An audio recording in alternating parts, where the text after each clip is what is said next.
Halo anak-anak, hari ini kita akan belajar aritmatika sosial tentang cara menentukan bunga tabungan dan pajak.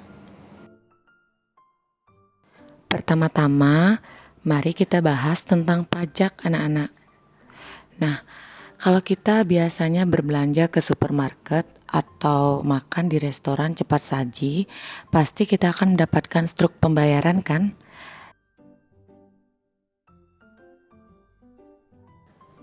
Nah, coba deh anak-anak perhatikan, dalam struk pembayaran itu biasanya ada tertera tambahan biaya, biasanya disingkat PPN. Nah, jadi di struk pembayaran pada gambar kita bisa lihat PPN-nya 636 ya anak-anak.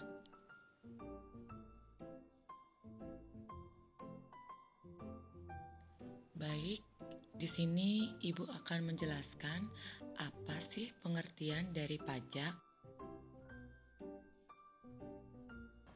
Jadi, pajak adalah besaran nilai suatu barang atau jasa yang wajib dibayarkan masyarakat kepada pemerintah. Jadi anak-anak, pajak ini sifatnya memaksa karena diatur oleh undang-undang. Nah, pajak ini bisa berupa pajak penghasilan, pajak tempat, pajak produk atau barang, dan lain sebagainya. Baik, di sini Ibu akan menjelaskan tentang pajak pertambahan nilai atau PPN. Jadi, PPN itu adalah pajak yang harus dibayarkan oleh pembeli kepada penjual atas konsumsi atau pembelian barang atau jasa. Nah, kalau anak-anak pernah berbelanja ke supermarket, habis belanja kita kan dapat struk belanjaan tuh. Nah, di bawahnya biasanya tertera PPN berapa persen atau besar PPN-nya itu berapa rupiah. Nah, jadi kalau anak-anak ingin tahu bagaimana cara menghitung PPN itu, Ibu akan menjelaskan di sini. Bagaimana cara menyelesaikan atau mencari harga suatu barang jika barang tersebut terdapat PPN-nya berapa persen gitu misalkan. Jadi PPN dalam rupiah itu bisa kita cari anak-anak dengan cara persen PPN-nya kita kalikan dengan harga awal. Nah, setelah itu kita cari harga akhirnya itu dengan cara harga awal ditambah dengan pajak yang sudah kita cari rupiahnya berapa ya. Jadi harga akhir sama dengan harga awal ditambah dengan PPN atau pajak.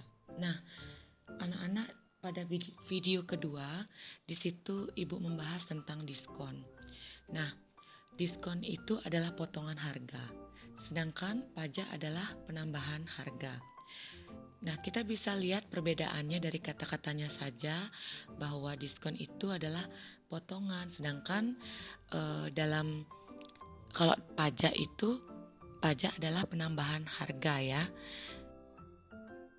Nah, di sini Pak Gilang ingin membeli kulkas dengan harga 2.400.000 dan PPN-nya sebesar 10%. Berapa yang harus dibayar oleh Pak Gilang jika Pak Gilang ingin membeli kulkas tersebut? Nah, anak-anak, jadi di sini harga awal diketahui 2.400.000 dan PPN-nya 10%. Nah, pertama kita cari dulu berapa rupiah besar dari PPN ya. Jadi 10% dikali 2.400.000 berapa. Baru nanti kita cari harga akhirnya dengan menambahkan harga awal dengan besar PPN-nya. Nah, di sini dalam pembahasan Ibu sudah mencantumkan diketahui ditanya. Baru habis itu pada penyelesaian kita tuliskan rumusnya dan kita sudah menemukan di sini untuk PPN-nya itu besarnya adalah Rp240.000 ya. Nah, untuk harga akhir kita jumlahkan harga awal dengan PPN itu, jadi Pak Gilang harus membayar sebesar Rp2.640.000. Jadi Rp2.400.000 ditambah dengan besar PPN-nya yaitu Rp240.000. Jadi yang harus dibayar jika ingin membeli kulkas tersebut adalah Rp2.640.000. Materi selanjutnya kita akan membahas tentang bunga tabungan. Jadi bunga tabungan ini ada dua, yaitu bunga tunggal dan bunga majemuk. Jadi di sini Ibu akan menjelaskan tentang bunga tunggal. Jadi apakah bunga tunggal itu? Jadi bunga tunggal itu adalah bunga yang diberikan berdasarkan penghitungan modal awal sehingga bunga hanya memiliki satu variasi saja atau tetap dari awal periode sampai akhir periode. Contohnya, saat menabung di bank, kita akan mendapatkan bunga yang tetap tiap-tiap periodenya. Untuk menentukan bunga 1 tahun, sama dengan bunga dikalikan modal awal. Untuk bunga W bulan, kita bisa mencari dengan bunga dikali modal dikali waktu. Kalau dijabarkan itu sama dengan B per 100 dikali modal kali W per 12. Di mana B adalah bunga, modal itu adalah modal awal, dan W itu adalah waktu per 12. Jadi untuk lebih memahami bagaimana menggunakan rumus yang sudah Ibu jelaskan ini, mari kita selesaikan beberapa soal sebagai pembanding agar anak-anak bisa menggunakan rumus dengan baik. Mari kita bahas satu soal berikut ini. Jadi diketahui Rina memiliki tabungan sebesar Rp400.000, bunga per tahun 18%. Kemudian yang ditanya itu jumlah uang Rina setelah 10 bulan ya. Nah, diketahui M 400.000, B 18%, W 10 bulan. Berapa uang Rina setelah 10 bulan ya? Nah, di sini kalian perhatikan, jadi di sini kan yang diketahui itu adalah ya W-nya 10 bulan. Maka di sini kita pakai rumus yang W per 12 ya. Jadi kita tinggal masukkan B-nya itu 18 per 100 kali modal 400.000. Kemudian di sini 10 karena 10 bulan jadi 10 per 12. Kemudian kita sederhanakan di sini ya. Ini 10 bisa kita sederhanakan dengan 12, jadi sama-sama dibagi 2, jadi di sini dapatnya 5. Jadi di sini dapatnya 6 ya. Nah, terus nanti Ibu akan buat caranya ya, biar anak-anak lebih memahami bagaimana caranya agar kita bisa menyelesaikan penghitungan seperti ini ya. Nanti dapatnya ini 60.000, jadi jumlah uang Rina setelah 10 bulan itu Rp460.000. Nah, dijumlah ya modal dengan bunga 10 bulan. Jadi itu. Nah, selanjutnya untuk membedakan ya, Ibu di sini berikan lagi contoh soal kedua ya. Silakan anak-anak perhatikan. Nah, di sini ada soal sama sebenarnya. Jadi punya tabungan sebesar 700.000, bunga per tahun 12%. Kemudian yang ditanya itu uang budi setelah 2 tahun. Jadi di sini Bu salah ketik ya, seharusnya bukan 3 tahun tapi 2 tahun. Nah, jadi kita pakai rumus ini, tapi W-nya itu tidak isi per 12. Kenapa? Karena di sini yang ditanyakan kan udah pakai tahun ya. kalau misalkan bulan ya isi per 12, tapi kalau tahun nggak usah isi per 12, langsung saja kali 2. Nah, di sini nanti kita dapat bunga 2 tahunnya 168.000. Jadi nanti juga Ibu bikin caranya. Kemudian setelah dapat bunga, kemudian dijumlahkan modal dengan bunga 2 tahun itu, jadi total jumlah uang budi itu sebesar Rp868.000 ya. Kita lanjut ya. Jadi sekarang Ibu akan menjelaskan bagaimana caranya menyederhanakan jika kita mendapatkan penghitungan seperti ini ya. Jadi caranya pertama kita sederhanakan dulu.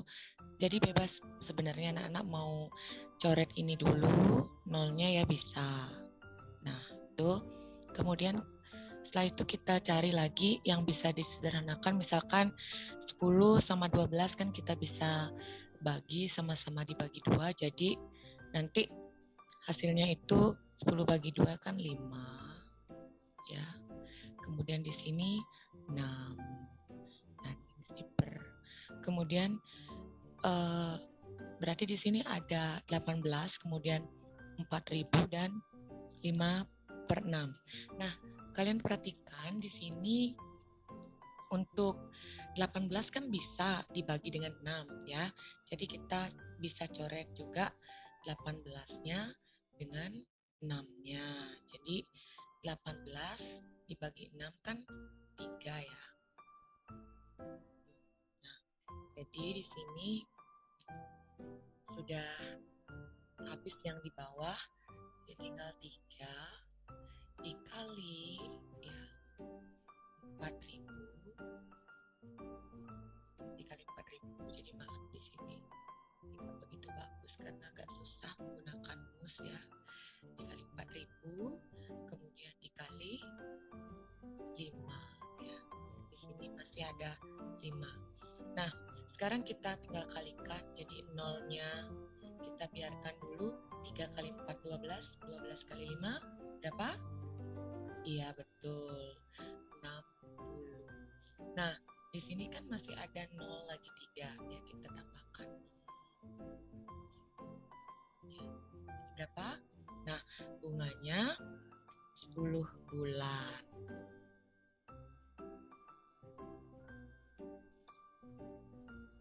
Baik, di sini Ibu akan menjelaskan bagaimana caranya mengalihkan atau menyederhanakan kalau